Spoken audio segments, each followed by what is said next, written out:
Have you read the Bhagavad-Gita? Yes. Okay. Like, what's in that book? Why do people say that you open any page of it and you'll get your answer? Why do people say things like that? Sure. I think the first thing to know is let's remove the religion aspect from the Bhagavad Gita totally. Bhagavad Gita is not a religious book. It is a book which gives you the way to live. Right? And the setting for the Bhagavad Gita is the battlefield of Kurukshetra, the Mahabharata, where Arjun's confused, right? And Krishna becomes his mentor and gives him guidance in a way that he can now start doing what is meant to do right. So every young man or lady is going to have confusions. Every young person is going to have those dilemmas, to do or not to do, to be or not to be. That's exactly how the Gita begins. It begins with confusion. It begins with dilemmas. It begins with a lack of meaning. Right? And then Krishna kind of guides Arjun through and empowers Arjun to make his own choices. Krishna only acts as a facilitator, right? And empowers Arjuna to understand that he is way too more powerful than the people is going to face in the battle. Every young man and lady needs to understand that they are way more powerful than what they are going through at the moment. Their confusions are smaller than them. Their challenges are smaller than them. Their problems are smaller than them. Their heartbreaks, as painful as they are, but are still smaller than them, and they have the capacity to overcome them, those pains that they're going through. So I think that's precisely where books like the Gita help a lot, because they build in you that sense of confidence And strength. fortitude, that I have the power as a spiritual being to overcome everything that's going on in my life, and I have the power to be able to make the difference and that impact, because I am a spiritual being. Can you reference like 3 big lessons from the Bhagavad Gita that stayed with you specifically? Yes. One of the lessons that stayed with me from the Gita is a particular text from the 2nd chapter of the Gita, which talks about the summer and the winter season, right? And this particular text says that the summer and the winter season keeps coming and going every year. Seasons change. And just because the seasons change, we never stop performing our duties. Let's say, for example, it's Chicago and the temperatures are minus 27 degrees Celsius. People don't stop their work still.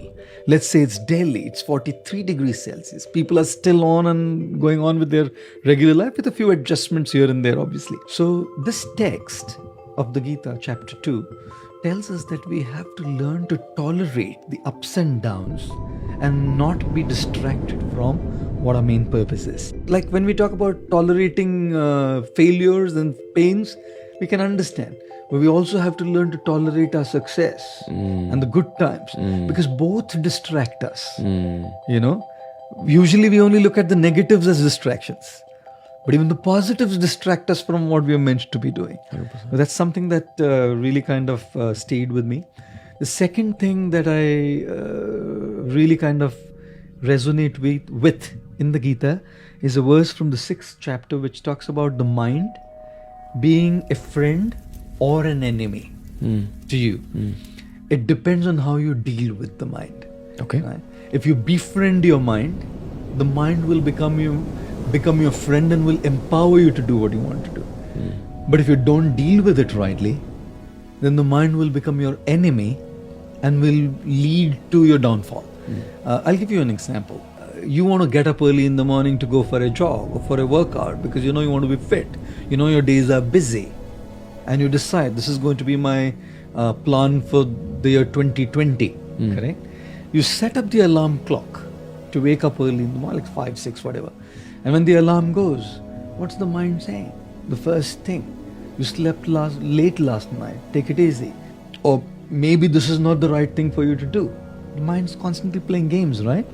Now, if you have a mind which is constantly giving these kind of reasons, you're not going to wake up.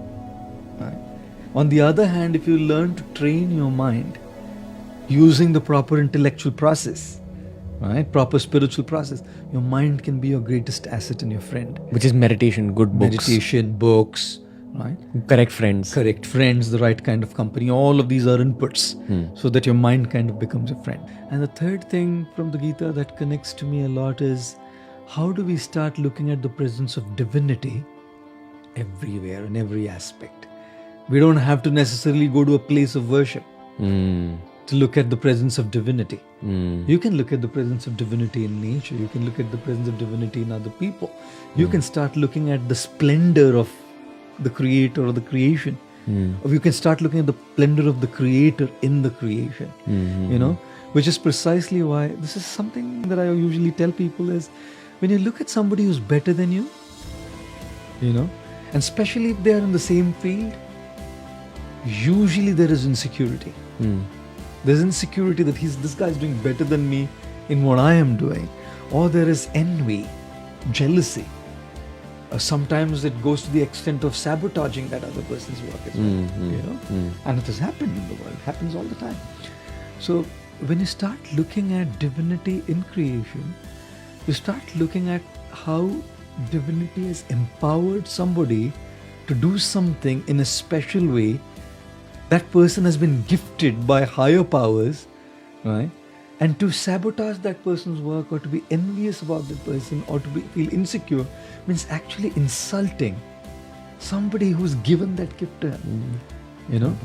But if I look at that person and derive inspiration from that person, I can seek that inspiration to follow my aspiration. You know?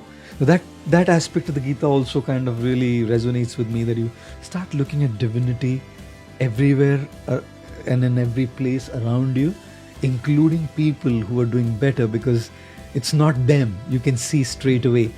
Very often I see people who do remarkable stuff, and they usually, when they speak, they say it's they doing it, and of course they're doing it. No doubt that there's a part that they're doing. But you can tell that there's something beyond them that's kind of making them do it.